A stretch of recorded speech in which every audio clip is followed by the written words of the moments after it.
point to the same origins that every other Christian denomination would point to and cherish as well. And that is, of course, the stories of Jesus included in the scriptures, especially the Gospels. And from these accounts, we base what we believe is our Catholic Church.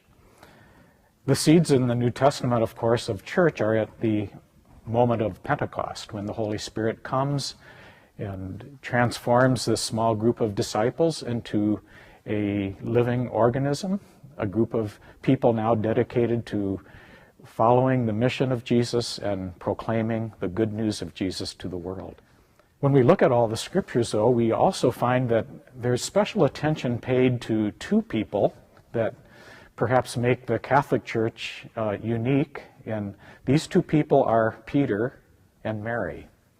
Peter, of course, is featured so much in Matthew's Gospel, and he is entitled the Rock. He enjoys a special position amongst the other disciples, and leading to a gradual development over time in the Mediterranean as Rome becomes one of several regional churches and gradually assumes an importance within those several churches.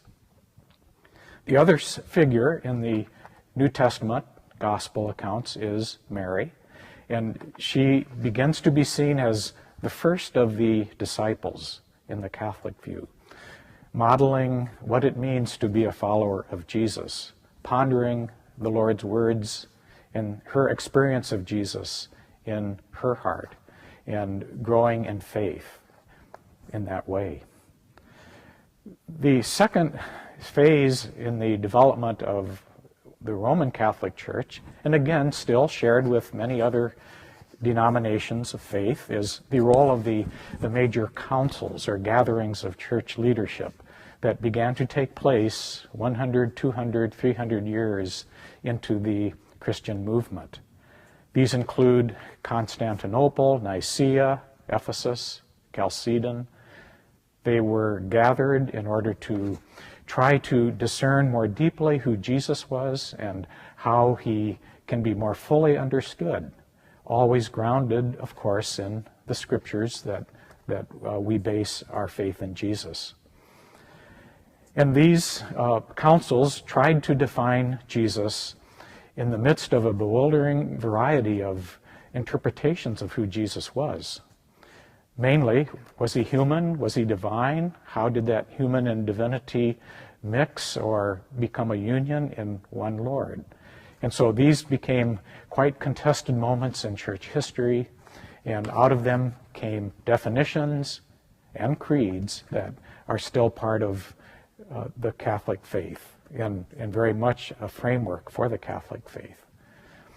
Over the centuries and more recently, two councils became very prominent in Catholic identity. The first, the Council of Trent, and then in our own time, the Council of Vatican II. And of course, there was a Vatican I in the 19th century, and Vatican II came about to continue that process of refinement of the role of the church, especially in the modern world. The third point of origin for Roman Catholicism came later in its history, and that was the emergence of the sacraments in the Catholic Church. And this emergence was gradual.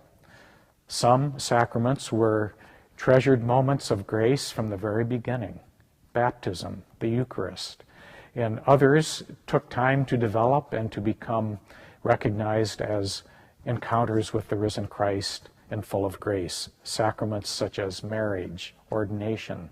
These came about later, but they were also very much a part of the self-understanding of the church, that we would gather and celebrate the Lord, and most of all within the context of the beginning of faith, the growth of faith, and the final ending of the believer's life.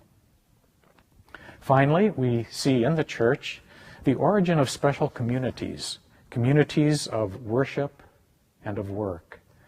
St. Benedict began in the 5th century the monastic movement, which was already begun even before that, but he formalized it into a special rule, and its development truly influenced the shape of Western Christianity since then. That work, by the way, includes education in so many communities within the church. I like to divide up the phases of the church which define its identity into 3 broad categories. The age of the martyrs, the time of the witness by giving one's life, followed by the age of the monks, the monastic movement. After that early phase of martyrdom passed, men and women were drawn to give a different kind of witness by withdrawing from society and focusing on their communal life and their prayer life. And finally, an age which continues to this very day, the age of missionaries, that evangelical movement of proclaiming the gospel to all nations. And I believe these 3 ages are a handy way to summarize just not only what we believe as Catholics, but who we are.